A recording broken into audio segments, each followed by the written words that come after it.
What's going on, everyone? I'm Encore. This is Tomorrow Never Comes, and today's video is all about a specific crypto beef. Yes, we have some fighting words, definitely not literally fighting, but figuratively fighting words, and I find it so amusing whenever there is, some kind of conflict or warring, metaphorical war, that is, or just kind of beef between tech individuals. I find it so amusing, okay? And I'm going to actually show you what I always think about, or the image in my mind when I see two tech individuals who are fighting or having beef. This is what runs in my brain, okay? Robot wars. I don't know why. I just find that so amusing. Okay, enough of that. I just find it very amusing when tech-heavy individuals are just kind of butting heads and going at it. Okay, so what's the beef here? So we've got Ripple, CTO, and we've got Vitalik Buterin, co-founder of ETH, okay, Ethereum. And so before you start to think Ripple is some unknown or small project, if we go to CoinMarketCap here, Ripple's sitting here at, XRP sitting here at number 7, okay? And ETH is number 2. So ETH has 221, almost 222 billion in market cap, and XRP is sitting here at around just under 18. All right, so much smaller than ETH, but not a small market cap in general. Okay, not bad at all. So this is not like it's some, Vitalik is picking on some small guy, right? And so let's get to the robot wars here and what's happening. Okay.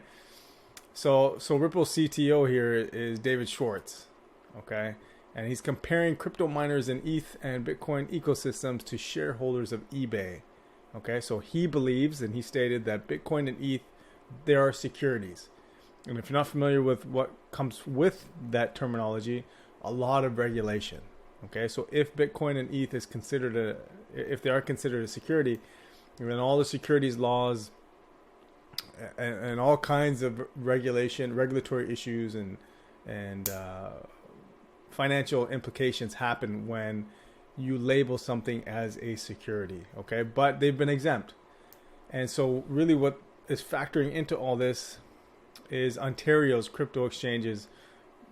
I made a video on this recently, actually, the last video I made about this was about how Ontario exchanges have now adopted a new regulation that says total buy-ins for anything that's not Bitcoin, ETH, Bitcoin Cash, and Litecoin. Don't ask me why those two are included. Those are exempted from this $30,000 limit. And so that limit applies to anything outside of those 4 assets, okay? And so a particular individual says, hey, if they'd restricted XRP, I wouldn't have said anything. And then Vitalik kind of built on that, and XRP already lost their right to protection when they tried to throw us, meaning ETH, under the bus, as China controlled, in my opinion. So the beef is starting, okay? And I guess the CTO here, David Schwartz, had mentioned ETH is a security, or should be considered a security.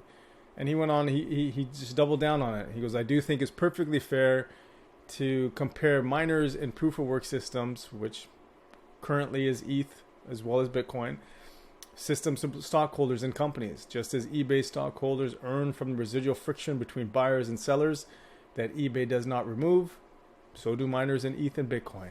Okay, so he's kind of making that case that, hey, and a little backdrop here is that Ripple is going through a case with the SEC, Securities Exchange Commission there in the US.